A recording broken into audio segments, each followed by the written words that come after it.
大家好，我是 Hesky，我今年16岁，我是三宝龙的是高中的学生。Hehe. Jadi perkenalkan halo semua, saya Hesky. Saya berumur 16 tahun dan saya merupakan pelajar dari SMA Negeri 10 Semarang. Jadi dari perkenalannya saja kita sudah tahu bahwa saya akan membahas tentang negara apa. Jadi pada kesempatan kali ini saya akan membahas mengenai bagaimana negara China pada tahun 1970-an. Negara tersebut baru saja merdeka dan tentu saja kondisi sosial dan kondisi ekonominya lebih buruk daripada Indonesia. Dan sekarang negara China merupakan salah satu negara maju di dunia. Langsung saja tanpa basa-basi kita menuju pembahasannya. Assalamualaikum warahmatullahi wabarakatuh. Jadi pada kesempatan kali ini saya akan mengulik negara China yang pada tahun 1970-an, di mana negara China baru merdeka, dan tentu saja pada saat itu kondisi sosial dan kondisi ekonomi negara China jelas lebih buruk daripada negara Indonesia. Dan pada zaman sekarang ini negara China menjadi salah satu negara maju di dunia yang mengalahkan Indonesia. Dan sekarang saya bersama saudari Almasifah Tirtamedi, yaitu mahasiswa Universitas Brawijaya jurusan Hubungan Internasional selaku narasumber saya. Jadi langsung saja saya akan memberikan pertanyaan yang pertama, yaitu sistem pemerintahan seperti apa yang digunakan Mao Zedong pada yaitu pemimpin negara China pada zaman tersebut, yang membuat kondisi sosial dan kondisi ekonomi pada negara China hingga sedemikian rupa pada zaman tersebut.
masa. Oh iya, ya. Oke. Terima kasih untuk jawaban yang sudah diberikan. Dan tadi sudah menyinggung sedikit-sedikit tentang nama Deng Xiaoping. Jadi saya ada pertanyaan, siapa sih itu Deng Xiaoping dan seberapa besar dampak yang diberikan Deng Xiaoping tersebut pada negara China?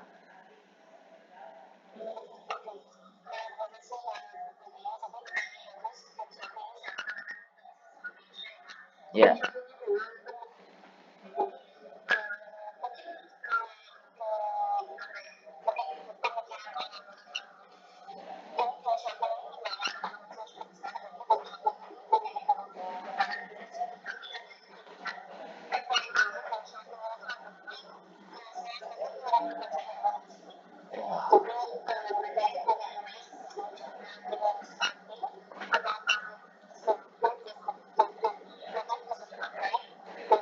Deng Xiaoping.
Ya. Jadi Mao Zedong dengan pemikiran tertutupnya dan Deng Xiaoping dengan pemikiran terbukanya bisa membuat negara China bisa menjadi negara maju seperti saat ini. Ya, terima kasih untuk jawaban yang sudah diberikan. Lanjut pada pertanyaan yang terakhir, strategi seperti apa sih yang digunakan Deng Xiaoping untuk mengubah negara China yang berjumlah sekitar 600 juta jiwa pada saat itu menjadi negara yang maju.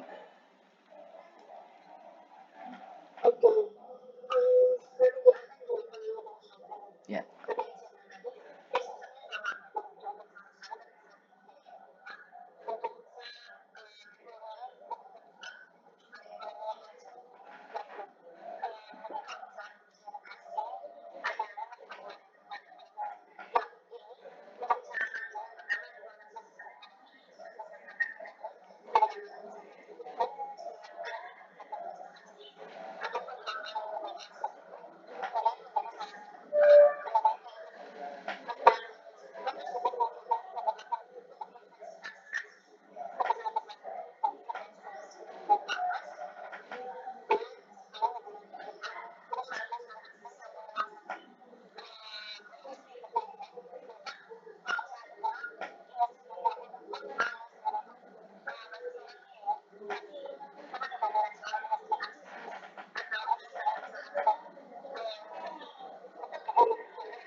Iya,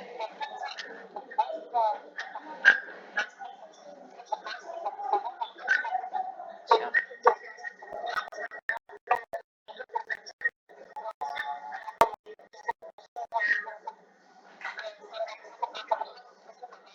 Sulit.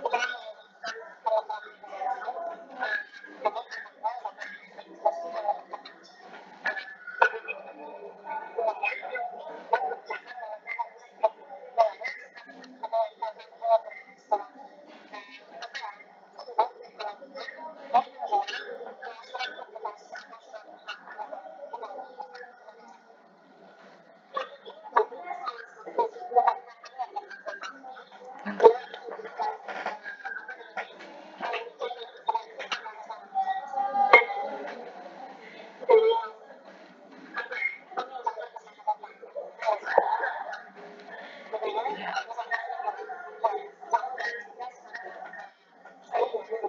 iya,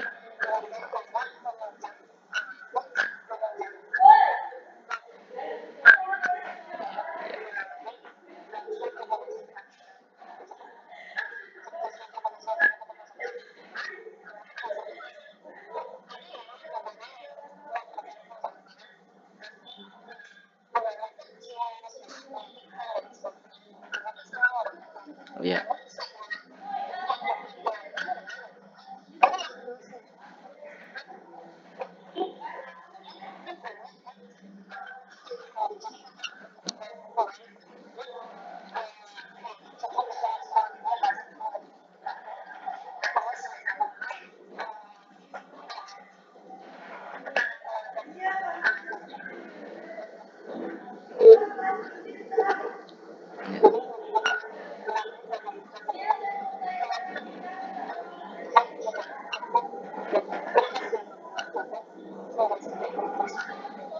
Ya, terima kasih Saudara Siva. Jadi dari sini kita belajar bahwa pada tahun 1970-an negara China menjadi negara yang baru saja merdeka, yang dimana kondisi sosial dan kondisi ekonominya sangat buruk pada saat itu, dan di bawah kepemimpinan Mao Zedong, di mana pemimpin tersebut memiliki pemikiran yang tertutup sehingga mempersulit kehidupan sosial negara China tersebut. Dan setelah Mao Zedong wafat, dia digantikan oleh Deng Xiaoping, yang dimana dia adalah murid dari Mao Zedong tersebut.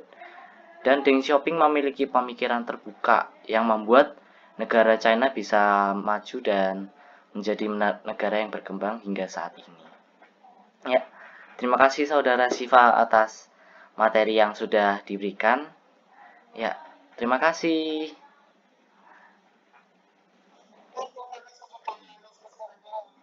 Ya,